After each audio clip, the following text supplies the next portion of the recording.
السلام علیکم ورحمۃ اللہ وبرکاتہ۔ محترم سامعین کرام، ابھی جمعیت علماء ہند نے ایک لیٹر پیڈ جاری کیا ہے جس کو میں آپ حضرات کی خدمت میں پیش کر رہا ہوں۔ بہت اہم لیٹر پیڈ ہے، آپ حضرات ویڈیو کو مکمل سماعت فرمائیں۔ چینل پر اگر نئے ہیں تو چینل کو بھی سبسکرائب کر لیجئے گا۔ جمعیت علماء ہند نے اپنے لیٹر پیڈ میں لکھا ہے، سومناتھ کی منہدم مساجد و درگاہوں کی زمین کسی تیسرے فریق کو الاٹ نہیں کی جائے گی۔ جمعیت کی عرضی پر سپریم کورٹ میں سماعت، سرکار کی تحریری یقین دہانی۔ یک طرفہ انہدام سے مسلمانوں کی دل آزاری ہوئی ہے، مولانا محمود اسعد مدنی۔ جی ہاں سامعین کرام، 25 اکتوبر 2024 جمعیت علماء گجرات اور اولیاء دین کمیٹی کی عرضی SLPC نمبر 2415/2024 پر آج سپریم کورٹ میں سومناتھ میں منہدم کردہ 9 مساجد اور درگاہوں کے انہدام پر اہم سماعت ہوئی۔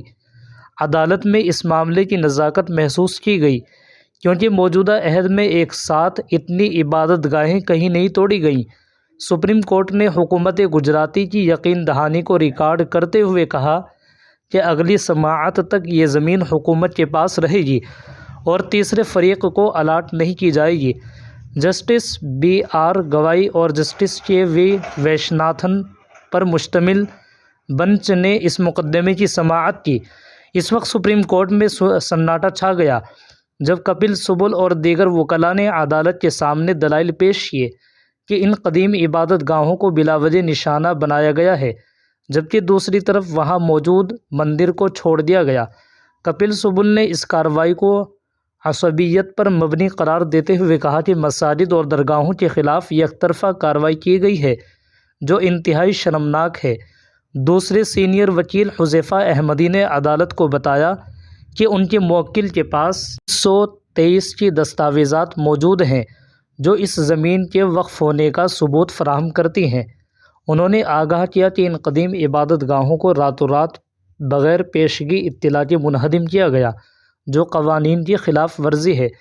کپل سبل کے دلائل پر تبصرہ کرتے ہوئے جسٹس گوائی نے زبانی طور پر کہا کہ اگر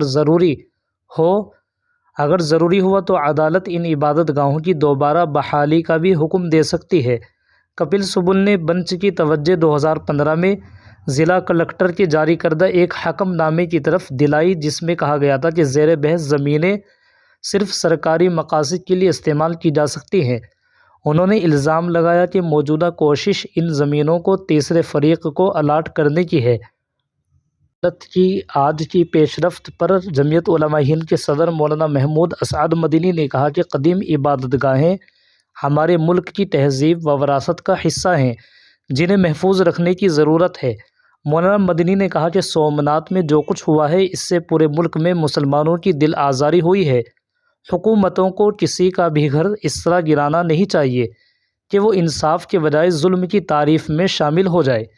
جہاں تک عبادت گاہوں کا معاملہ ہے تو ان میں مزید حساسیت وابستہ ہے۔ جمعیت علماء گجرات کے ناظم اعلیٰ پروفیسر نشاد احمد انصاری نے کہا کہ ہم نے 1 اکتوبر کو اس انہدام کے خلاف گجرات ہائی کورٹ میں عرضی داخل کی تھی۔ انہدام کا عمل 28 ستمبر کو پیش آیا تھا، لیکن حکومت اس زمین کو کسی تیسرے فریق کو نہ دے کہ بازیابی مشکل ہو جائے۔